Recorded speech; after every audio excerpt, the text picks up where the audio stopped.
10분 드리세요. 네, 알뜰폰 관련해서 강도현 차관께 질의하겠습니다. 네. 알뜰폰은 요금을 좀 싸게 하자, 저렴하게 하자는 취지잖아요. 예, 도매가를 빌려서 그렇게. 근데 지금 퍼스트 모바일이 가격이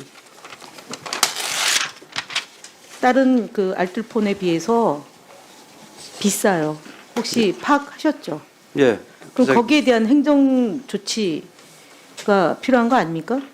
일단 요금 자체는 그 요금제가 포함이 되어 있고 거기에 대해서는 높다는 것만으로 평가하기는 어려울 것 같습니다. 다만 그것에 가입을 할 때 과정에서의 그 문제가 있느냐 여부는 살펴봐야 되는 문제입니다.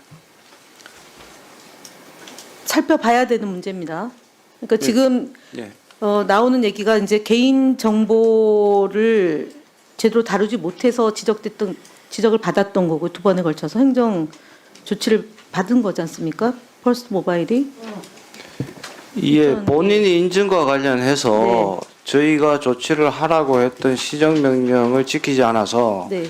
작년 4월에 저희가 영업 정지를 매긴 사실이 있습니다. 있고요. 그리고 4개월 반쯤 영업이 정지된 상태가 있고. 앞서 그래서 앞서 그 이런 이용자의 권리가 침해되거나 이용자들에게 허위 과장된 광고가 제시돼서 호객을 할 경우에 그 주무 관청은 어디입니까? 그 부분에 대한 사실 조사를 하고 행정 조치를 취하는 부처는 어디입니까? 아까 말미에 담당 국장이 이야기를 한 게 있는데요. 전기통신법 50조 금지 행위의 거짓에 대한 문제라면 네. 방통위가 해당이 방통위가 해야 되는 거 됩니다. 맞죠? 그리고 오전에 아까 오전에 위원장께서 방송통신위원장이 뭐라고 얘기했냐면 약관이나 요금에 대한 것은 과기부고요. 과장 광고에 대해서는 공정위가 한다. 과장 광고에 대해서 단말기와 관련된 유통 과정에서 과장된 광고를 민원을 접수받고 그 부분을 사실 조사를 착수하고 이것은 방송통신위원회가 하는 게 맞는 거죠? 그러니까 50조 법적으로 전기통신사업법에 금지 행위를 적용한 방통위. 근데 과장 광고에 대한 일반적인 문제를 하면 아니, 공정위. 그러니까 단말기와 그런 관련된 겁니다. 걸 얘기하지 않습니까? 알뜰폰 뭐 내지는 그 핸드폰과 관련된 것을 민원을 접수받고 하는 게 그러니까 지금 말씀하신 약관하고 요금은 과기부인데 이런 이용자의 권리가 침해될 소지가 있는 그리고 민원이 제기되면 그 부분에 대한 판단을 요하는 것은 방송통신위원회이잖아요.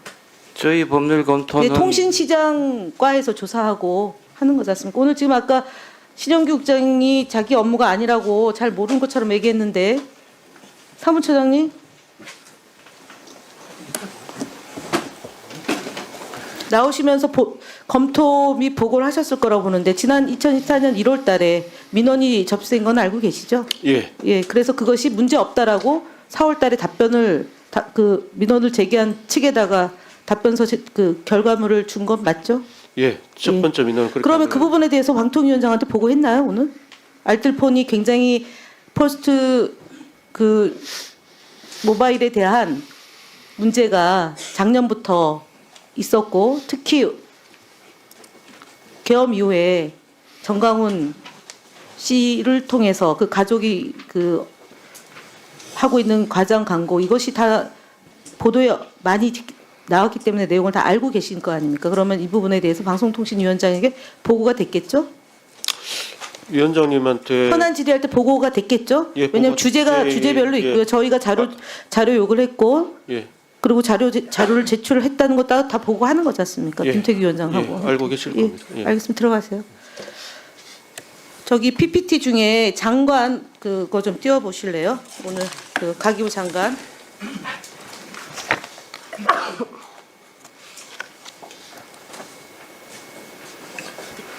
가기부 장관 출발 직전 일정 협의 중 1번요.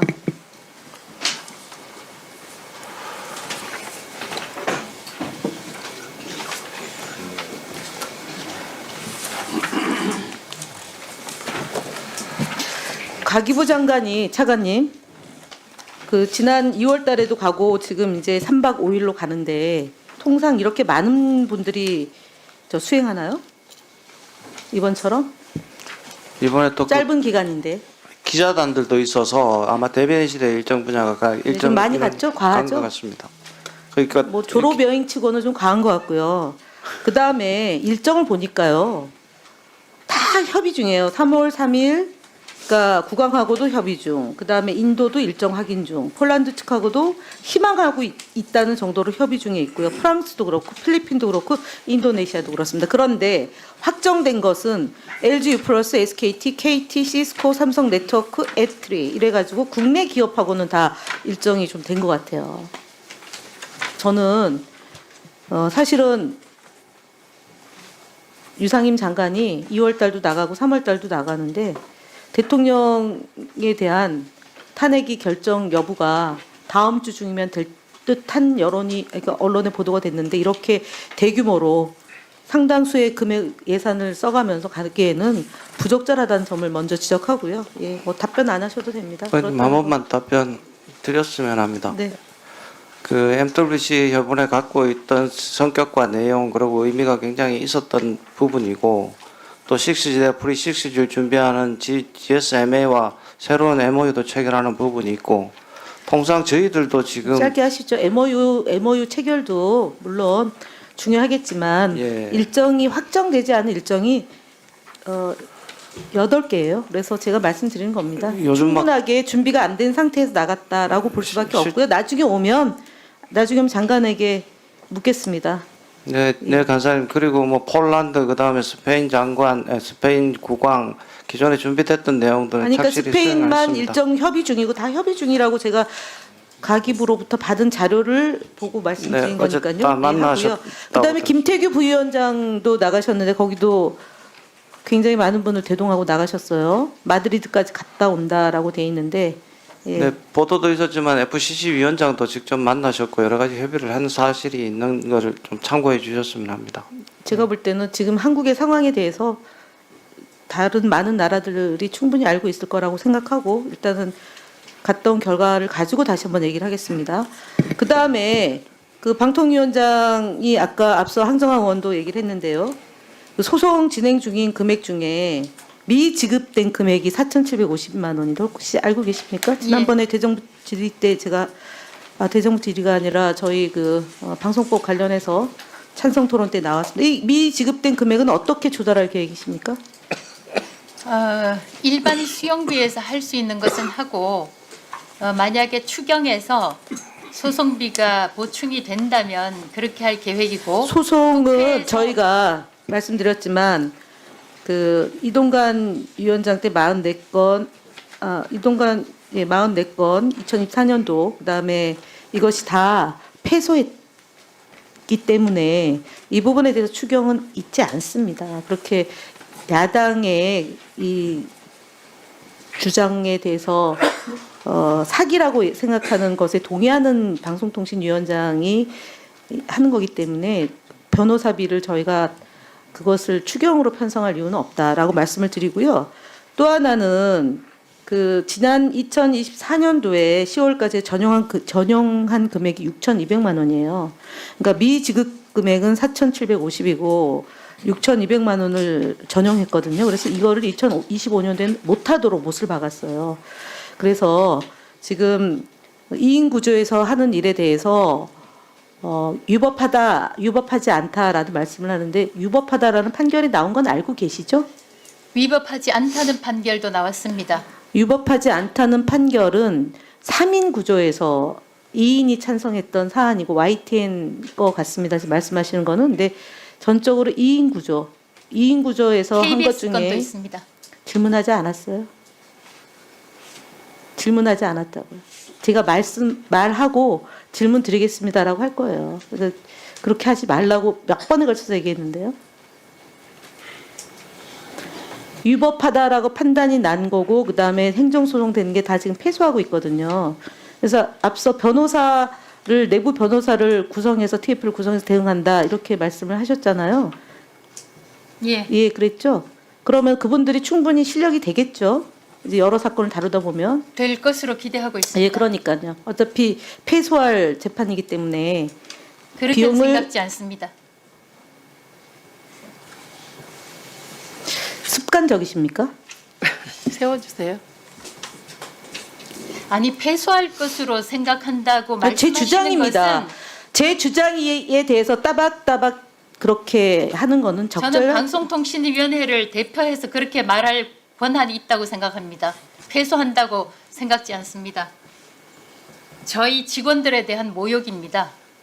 이 직원들에 대한 모욕 아닙니다. 그 김현 지금 의원님- 위원장님의 답변이 그 직원들을 대신한다고 하지 마십시오. 그 직원들도 다 국가 공무원으로서 개인의 객체로 지금 활동하는 거지 방송통신위원장의 주장을 다 일치시키는 거는 굉장히 그거는 권위적인 발상이라고 저는 생각합니다. 제 생각이에요. 그러니까 그것에 답변하라는 건 아니에요.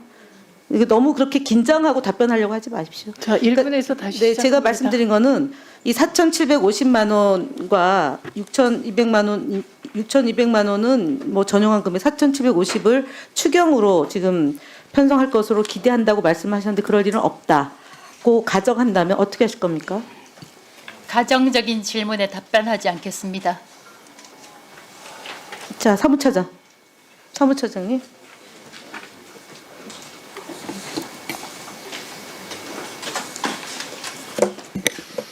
이 4,750만 원 어떻게 합니까?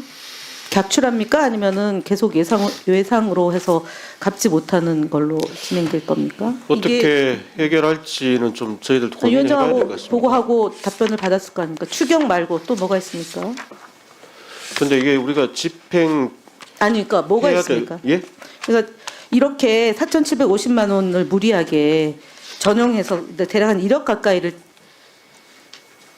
무리하게 쓴 거잖아요. 예산보다 더 많이 5억 가량인데 6억을 쓴 거지 않습니까? 지난 2024년도에 이 부분에 대해서 어떤 대책을 갖고 이렇게 마구 쓴 거냐 이겁니다. 제가 아니 그러면 올해 예. 더 드리세요. 2분 더 드리세요. 변호사도 있고요. 직원들이 있고 하면 소송 대리를 할 수 있는 거잖아요. 근데 4,750만 원을 이 금액을 어떤 생각을 갖고 했느냐 이걸 묻는 거예요. 근데 저희가 이제 소송이 제기가 되면은 아니 그러니까 제 얘기는 국가소송법에 따라서 그걸 진행을 안 할 수가 없거든요. 아니 그렇지 그러다 않죠. 보니까 이제 불가피하게 아니, 그렇게 그렇지 않죠. 늘어난 겁니다. 아니 그 예. 진행을 하더라도 예. 내부에 변호사가 있기 때문에 지금 한다는 거 아닙니까? 지금은 TF 팀을 구성해서 그 내부 변호사로 한다는 거잖아요. 그 역할을 하기 위해서 채용한 거 아닙니까? 그리고 검사도 파견 받아서 와 있는 거고요. 근데 이거 어떻게 할 거냐는 거죠. 4,750만 원을 그 당시에 어떤 돈으로 땡겨서 쓸 요령으로 이렇게 집행을 했느냐를 질문하는 거예요. 답변이 시원찮아서 얘기하는 거예요. 지금 말씀드린. 그게 자체 전용이 가능했던 걸로 알고 있습니다. 예. 아니 좀 안 되잖아요. 전용이. 아니, 전용을 지금은 그러니까요. 예. 세상 일을 모르잖아요. 그러니까 제 얘기는 뭐냐면 마이너스 4,750원이라는 돈을 그럼 이제 예를 들어 추경이 안 되면은 그냥 계속 외상으로 남아지는 거죠. 방법이 없는 거죠. 뭐 여러 가지 그 문제가 생길 수 있다고 그 생각합니다. 문제 생길 수 있는 거 세 가지만 말씀하세요. 아니 뭐 일단은 저희가 집행해야 될 그러니까 지급해야 될 의무가 있는데 못하게 되면은 거기에 따른 여러 가지 뭐 법적인 조치도 막 있을 수도 있는 거고요. 뭐 그렇다고 생각합니다. 거기에 대해서 아주 네. 자세하게는 고민 그러니까 안 그런 했기 문제를 때문에 예. 충분히 검토하지 않고 일단 그러니까 선임하고 봤다 이렇게 봐는 거죠. 저는 이런 거 본 적이 없어서 예, 이렇게 무모하게 사무처장과 기존 1인 구조, 2인 구조에서 했다는 것에 가히 놀랍습니다. 김태규 부위원장이 오늘 왔으면 이걸 물어봤을 텐데 당시 위원장이 직무대행이 이거를 하라고 한 거 아닙니까? 예.